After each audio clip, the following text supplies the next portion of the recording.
welcome to Macros with Mythili, our weekly program where we take a hard look at all the major macroeconomic issues and developments in India and overseas. This week we're going to take a hard look at, well, no prizes for guessing, the Modi government's first year in office. How has a government purportedly elected on a development platform fared? 1 year after the country elected a man who enjoyed an awesome reputation for delivering strong economic growth at the state level, is the Indian economy better or worse than before? More importantly, what does the government need to do to ensure that we have more to celebrate at the second anniversary a year from now? And to help me do that, I have with me three of the best economic brains in the country. Dr. M Govinda Rao, former member 14th Finance Commission, Dr. Ashima Goyal, Professor IGIDR, Indira Gandhi Institute of Development Research, Mumbai, and Dr. Samiran Chakraborty, Head of Research, India, Standard Chartered Bank.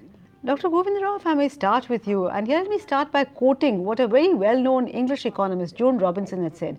She said that whatever you say about India, rightly, the opposite is also equally true. Mind you, she said this in the middle of the last century, and early in the 21st century, things seem much the same.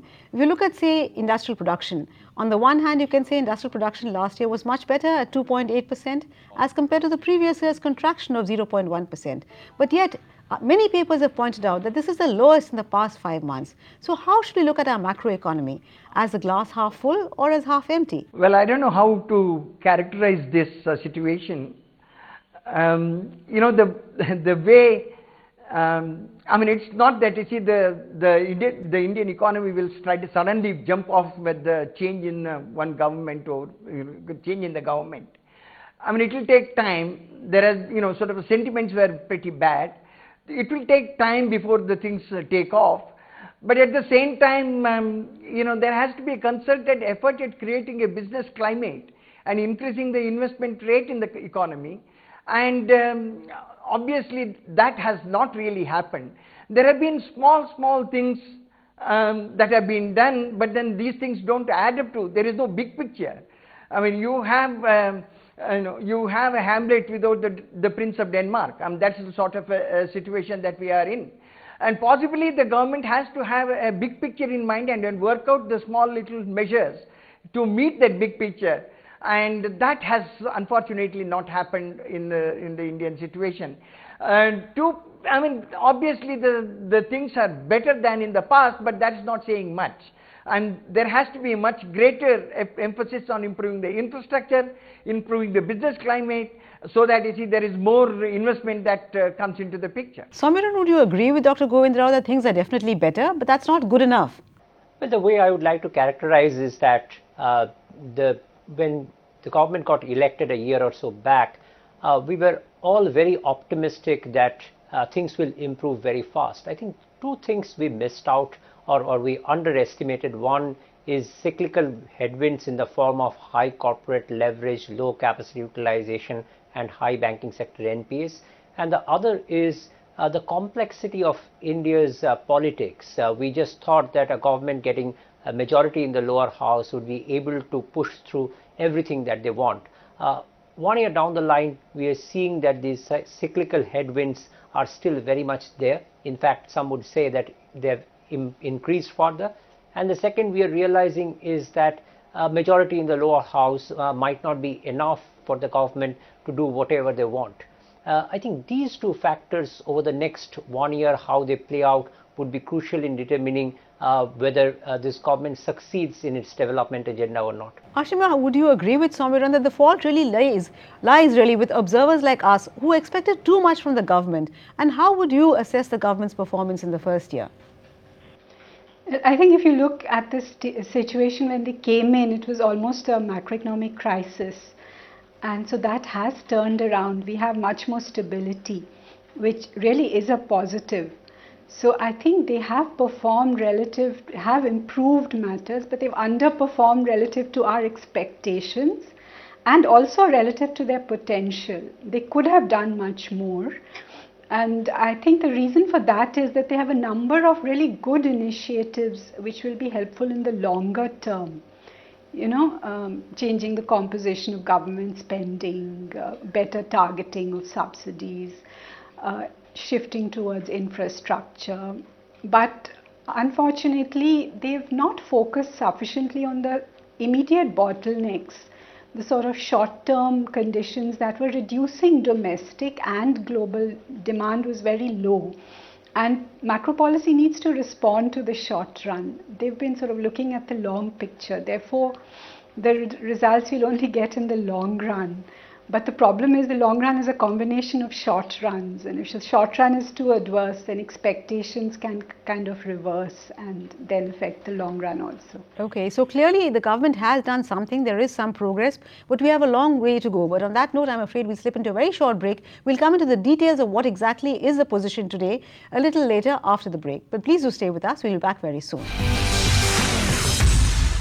Welcome back. You're watching Macros with Mythili, and we're trying to take a dispassionate view really of the first year of the Modi government and try and come up with an agenda for the second year.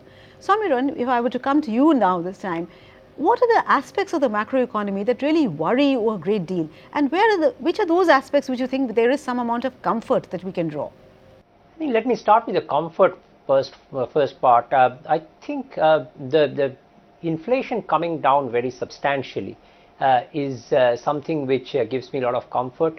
I think at least on the food economy, the fact that even this kind of unseasonal rain has not destabilized food prices at all tells us something is changing on the ground, which is a positive.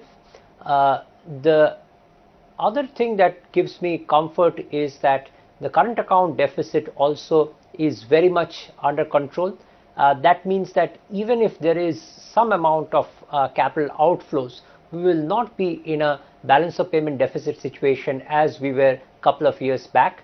The thing that worries me most is that growth is not picking up at all, or not at a pace which one would like to have. And this investment cycle, how to kickstart that, whether the best method is through public investment or through more reforms and getting private investment back on track, how to deal with the leverage situation. I think these are issues which I think are going to be agenda items going forward. Govind, Samiran talked about both inflation as well as the current account deficit as being far better today as compared to earlier, and growth as being a source of worry. But the fact is that both inflation and current account, the situation is better today not because of anything that the government really did, but more because of fortuitous factors, essentially because of the fall in global oil prices. And growth, which is where the government could have done something, is still very anemic. So can one give credit to the government, or should we just say that they were lucky? Well, Mythili, the point is that this government has been extremely lucky. It's extremely lucky because, the fall in the commodity, international commodity prices, particularly the crude oil. Now that has helped it, it has helped it in a variety of ways. It has helped it to contain the fiscal deficit to a considerable extent because it has provided fiscal space in terms of the subsidies. It has reduced the prices, it has helped to contain inflation. It has helped to contain the current account deficit. So that's one of the major comforts that it has, but one doesn't really know how long this comfort will last, and one has to be very careful. On the flip side, however, one of the major things that has happened in the past has been that quite a lot of investment is stuck in infrastructure projects and incomplete infrastructure projects, and nothing much seems to have been done on that account. And I think some immediate steps are necessary there to ease. If 8% of the GDP is stuck in projects which are ongoing, then you have a huge problem there, and then you need to deal with that. You have a problem, spillover problem on the banking sector. I mean, these have to be immediately attended to, and unfortunately these things have not happened. And then of course there is a major issue that we will have to confront with. I think in the medium and the long term, they have got to look at the prices. You can't go on the government cannot go on determining the prices, you should leave it to the market. You look at the case with the fertilizer, I mean urea prices, and like this administered price mechanism has to be given up. And if you really want to create a proper business climate, a competitive economic climate, you need to really start working on the prices as well. Otherwise, these special interest groups will continue to create problems. Look at what is happening in the sugar sector. you have a huge problem there. I mean, again, for want of time, I will not go into, but then I think working on the prices front has not been focused on so far, and I think that's important. Ashima Govind said the government has been lucky, but some would argue that the government has rather been unlucky because you're having 2 consecutive years of possibly subpar monsoon. They also have to deal with the legacy of things like the Land Acquisition Act, which was given by the earlier UPA government, all of which makes life quite difficult. So have they been lucky, or have they made the best use of the opportunities that they had? They've been lucky in some aspects and unlucky in others, but they have not made the best use of the opportunities they had, because we could have seen a somewhat better performance on growth otherwise. And here I think there was a kind of misdiagnosis of what the bottlenecks were, to get back to what I was saying earlier, because take land acquisition, for example, you were talking about. This was regarded as a major constraint, and a lot of focus, a lot of political capital was lost by focusing on this. And unfortunately, with the unseasonal rains and the farmer suicides, this has become a real hot potato. But I believe there are some data which shows that only 8% of the delayed and stuck projects are due to problems with land acquisition. So it is really barking up the wrong tree. And then the political dialogue, if the states had a problem implementing it and they had some issues with it, their dialogue with the states, the discussion should have been much more open, because the UPA, there was a huge process of consultation which went in before this. So it was not well managed politically. Samiran, Ashima feels that the government has not been able to manage the political part of its entire reform program. So is economic revival being held hostage to political economy? Because the government has always talked about cooperative federalism as against, the earlier kind of top-down approach which the UPA government followed. So are we paying a very heavy price for our democracy, as it were? Well, let's accept it the way you started off the program with a nice quote. In India, the diversity is so much that you will always have opposition coming from one corner or the other. The trick is always to manage that and focus on things which you can push through and sort of prioritize things. Where I feel the government could have done more is fleshing out in further detail its large flagship programs. So things like Make in India, it's a grand program, but we are still lacking details on how this program will actually kick off. So things like this are areas where most of the government's focus should be, rather than on fighting political battles where it's quite obvious that what happened over the last 5 years, we will see some ramifications of that in the parliament going forward as well. So my sense is that politics will remain contentious over the next few months as well, but the government needs to put its developmental agenda in further detail to convince the market that there is a plan and they are following that plan to get back into the high growth path. Govind, Samiran just said that politics in India is bound to remain contentious. But as somebody who has just submitted the 14th Finance Commission report, which made states much more equal partners, do you see regional parties becoming, much more partners in the task of development and politics becoming less contentious? Well, I don't know whether the Finance Commission has given more or less. I'm not very sure. Because if you don't make a distinction between plan and non-plan, obviously, if you take into account the plan revenue expenditure requirements of the state, the tax devolution will have to go up to 39% instead of 32%. And then obviously the additional money that was given is just about 3%. Now, if the union government has been going and spending money on the state subjects, and increasingly so, then obviously, the states have a complaint to make, saying that, look, our space has been covered by the union government, and we are constrained in terms of putting a lot of money on the centrally sponsored schemes. I think there's a huge reform that is required to be done in terms of, cleaning up that. But quite apart from that, the major focus of the government will now have to be to ease the, to the already existing investments that have been made, on the things that are stuck. Okay. Now, quite a lot of it can be done without much of a serious thing. And you need to have a stable set of policies. You can't simply be saying one day that I will, have a mat on all the institutional investors. And second day, because there is a noise there, and then you come up and then say that, oh, now I will do it, confine it only to those, sort of investors who have not come through the Mauritius route. And then the third day you say, no, I am going to dilute it further. You need to really, you need to have a credible set of policies, a stable set of policies. You should know where you want to go, and then, try to go where you want, try to go to that place where you want to go. Absolutely. You don't really have if you don't have a target, and if you simply go about making noises, it is not going to help. It is not going to improve the sentiment. Absolutely. At the end of the day, you need more investment.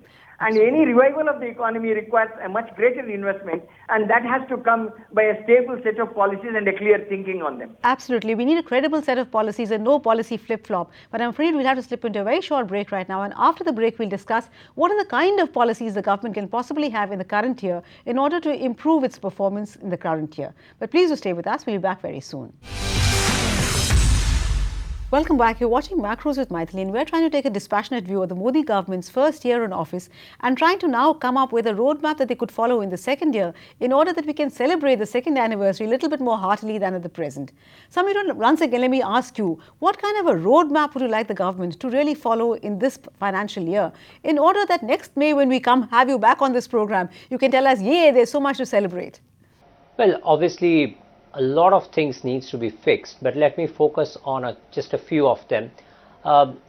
One part of it is the structural reform side of it, and there we have two of the very important pending bills on GST and land acquisition.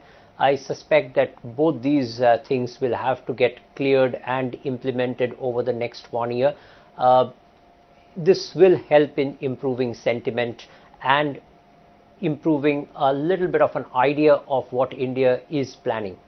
The second part is to get into the details of some of the large flagship programs of the government. I think Make in India is a plan which needs to be fleshed out very, very clearly, and we need to see specific steps which will encourage more foreign investment into the country, because the private sector investment cycle is unlikely to pick up anytime soon, and the public sector purse strings appear to be limited as well. The third thing is going to be on ease of doing business. I think that's an area the government has already focused on, and we need to see more happening on that front. And last but not the least, we need to see inflation staying low for a longish period of time, and keeping the interest rates at a much lower level, encouraging the investment cycle to pick up. So let me just pick some of these things as the kind of preconditions for getting back to a higher growth path. Obviously, this is not an exhaustive list. The expectations are still very high from the government, and we have to see how they deliver on their developmental agenda over the next few months. Ashima, Samiran said this is not an exhaustive list, but I thought he gave a pretty long list, and top of the list was GST and land acquisition. Now, GST in particular as a constitutional amendment, there's very little that the government can really do. What is your reaction to that, both to the wish list as well to the feasibility of really achieving what is on that wish list? I think we should see some of these things achieved because there's been a long run-up, a build-up. We've been sorting out these issues. So it is quite likely GST will come through next year, and land acquisition also after some dilution and some debate. But as I was saying, I don't think those are the crucial issues. For a better performance next year, you need to identify where the bottlenecks are and attack those. So land acquisition is not on the top of the list top of my list. So what they should, I think, administrative restructuring. This government came in on the idea of governance, and we've not seen enough happening in terms of removing overlaps in administration, which make doing business difficult. In Mumbai, in the transport sector, we have such a mess because you have 101, constitutional, state level, local agencies, all with overlapping responsibilities and powers. So they've made a good beginning in terms of more decentralization for the states, giving them more power over their funds, abolishing the planning commission. But you need to see this sort of restructuring, maybe on the line of constitutional body, local body, state body, a clear delineation of functions. For example, exports.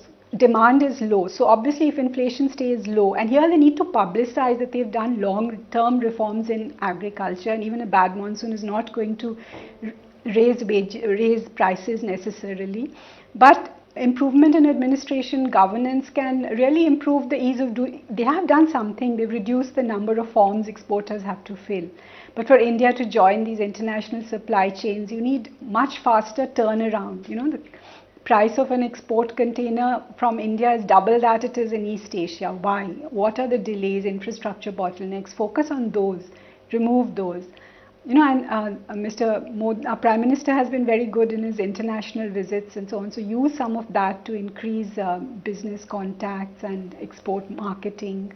This sort of synergy should be there in business. Govind, if I can turn to you now, both Ashima and Samiran had a pretty long list, but both of them were fairly optimistic on GST. As somebody who's had long experience of working on GST and making recommendations to the government, how hopeful really are you? Because this is a constitutional amendment and the Congress party is quite determined not to play ball.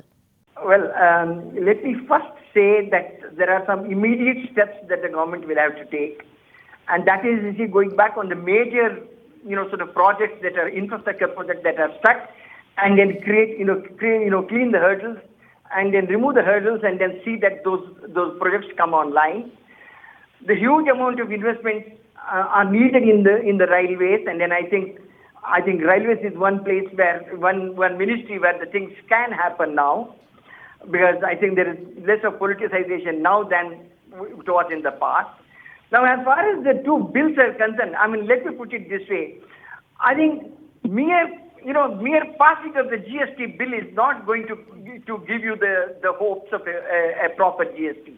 As it is, there is a huge birth defect in the GST bill. You know, this 1% tax on the interstate supply of goods and services is going to be a huge problem, and this is going to, in fact, this type of a reform is better not done than done. In fact, I think it is, hopefully they will go back to it and then clean it up. At least the fundamentals should be clear.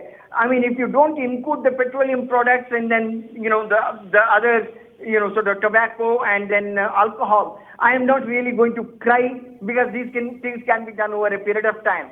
But then this 1%, tax on the supply of goods and services, which is done at the instance of Gujarat, which is, and I don't think any Congress party or any other party is responsible for this. I think this is something which the government can easily sort it out. And unless and until it is done, you are not going to have a proper GST in the system. And once you put in, say, even if you say for 2 years, or the GST Council will decide, the GST Council has no incentive to decide it on an earlier date. And as far as and then GST bill is only a minimalist framework. Everything has to be decided. Things are not going to happen in the next, at least until April 2017. Let us understand this very well. But then there are lots of other things that has to be done. As I said, a lot of investment has to be released. You need to start working on the prices front, get rid of this, administrative price on urea and things like that. You need to really work on the whole issue of, the food subsidy, and the reforms on the agriculture have not taken place. Okay. And, there are a variety of things that the government will have to do. Oh, but absolutely. Then I don't really, as far as the states are concerned, I think these additional resources that have been provided will enable at least some of the states with to improve their investment climate. There will be a much greater competition among the states, and I think this land acquisition bill is not going to come in the way. It's an important bill. I am not saying that. Just as GST is an important bill, but then our issue is that let us get the immediate things clear. Let us see how the banks can be provided with the comfort, because these non-performing loans are going to create a huge problem in getting the funds for the investment. Absolutely. So there are lots of areas that things have to be done, and I think the government will have to assiduously cultivate politically the opposition parties to get the bipartisan support. Okay. So there's a long wish list and no easy way out really in order to ensure that we really achieve rapid growth. So I'm not sure the Prime Minister will like that comparison, but like the first Prime Minister spoke and he quoted Robert Frost to say that he has lots of promises to keep and miles to go before he sleeps. So I hope he does deliver on some of those promises at least. Thank you so much, Samiran, Dr. Govinda Rao, as well as Ashima for joining me. Thank you also for watching. but we'll be back next week with yet another edition of Macros with Mythili. Till then, it's thank you and goodbye from all of us at ET Now.